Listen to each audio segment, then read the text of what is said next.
ಸಿದ್ದರಾಮಯ್ಯ ವಿರುದ್ಧ ಪ್ರಾಸಿಕ್ಯೂಷನ್ಗೆ ಅನುಮತಿ ವಿಚಾರ ಕಾದು ನೋಡುವ ತಂತ್ರದ ಮೋರೆ ಹೋದ ರಾಜ್ಯಪಾಲರು.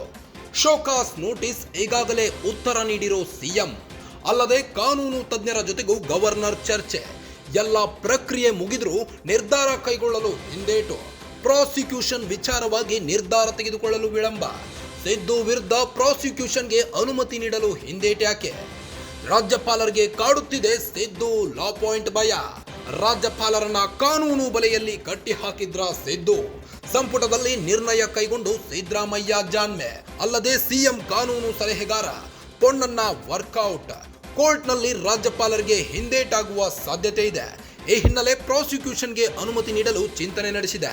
ಅಲ್ಲದೆ ಸಿದ್ದರಾಮಯ್ಯ ವಿರುದ್ಧ ಕೋರ್ಟ್ನಲ್ಲಿ ಅರ್ಜಿ ಸಲ್ಲಿಸಿದ್ದು ಕೋರ್ಟ್ ತೀರ್ಮಾನ ನೋಡಿಕೊಂಡು ಮುಂದಿನ ನಿರ್ಧಾರ ಕೈಗೊಳ್ಳಲಾಗುವುದು. ನ್ಯಾಯಾಲಯದ ಆದೇಶದ ನಂತರ ರಾಜ್ಯಪಾಲರು ತೀರ್ಮಾನಿಸಲಾಗುವುದು.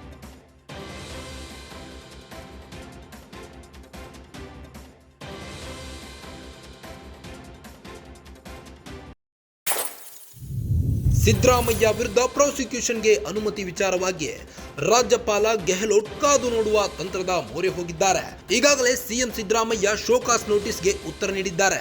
ಅಲ್ಲದೆ ಕಾನೂನು ತಜ್ಞರ ಜೊತೆಗೂ ಗವರ್ನರ್ ಚರ್ಚೆ ನಡೆಸಿದ್ದಾರೆ. ಎಲ್ಲ ಪ್ರಕ್ರಿಯೆ ಮುಗಿದರೂ ನಿರ್ಧಾರ ಕೈಗೊಳ್ಳಲು ಹಿಂದೇಟ್ಯಾಕೆ? ಪ್ರಾಸಿಕ್ಯೂಷನ್ ವಿಚಾರವಾಗಿ ನಿರ್ಧಾರ ತೆಗೆದುಕೊಳ್ಳಲು ವಿಳಂಬವಾಗಿದೆ. ಸಿದ್ದು ವಿರುದ್ಧ ಪ್ರಾಸಿಕ್ಯೂಷನ್ಗೆ ಅನುಮತಿ ನೀಡಲು ಹಿಂದೇಟ್ಯಾಕಾಕುತ್ತಿದ್ದಾರೆ. ರಾಜ್ಯಪಾಲರಿಗೆ ಕಾಡುತ್ತಿದೆ ಸಿದ್ದು ಲಾ ಪಾಯಿಂಟ್ ಭಯ. ರಾಜ್ಯಪಾಲರನ್ನ ಕಾನೂನು ಬಲೆಯಲ್ಲಿ ಕಟ್ಟಿ ಹಾಕಿದ್ರ ಹೇಗೆ? ಸಂಪುಟದಲ್ಲಿ ನಿರ್ಣಯ ಕೈಗೊಂಡು ಸಿದ್ದರಾಮಯ್ಯ ಜಾಣ್ಮೆ ತೋರಿದ್ದಾರೆ. ಅಲ್ಲದೆ ಸಿಎಂ ಕಾನೂನು ಸಲಹೆಗಾರ ಪೊನ್ನಣ್ಣ ವರ್ಕೌಟ್ ನಡೆಸಿದ್ದು ಕೋರ್ಟ್ನಲ್ಲಿ ರಾಜ್ಯಪಾಲರಿಗೆ ಹಿಂದೇಟಾಗುವ ಸಾಧ್ಯತೆ ಹೆಚ್ಚಿದೆ. ಈ ಹಿನ್ನೆಲೆ ಪ್ರಾಸಿಕ್ಯೂಷನ್ಗೆ ಅನುಮತಿ ನೀಡಲು ಚಿಂತನೆ ನಡೆಸಿದ್ದಾರೆ. ಅಲ್ಲದೆ ಸಿದ್ದರಾಮಯ್ಯ ವಿರುದ್ಧ ಕೋರ್ಟ್ನಲ್ಲಿ ಅರ್ಜಿ ಸಲ್ಲಿಸಿದ್ದು ಕೋರ್ಟ್ ತೀರ್ಮಾನ ನೋಡಿಕೊಂಡು ಮುಂದಿನ ನಿರ್ಧಾರ ಕೈಗೊಳ್ಳಲಾಗುವುದು. ನ್ಯಾಯಾಲಯದ ಆದೇಶದ ನಂತರ ರಾಜ್ಯಪಾಲರು ತೀರ್ಮಾನಿಸುತ್ತಾರೆ.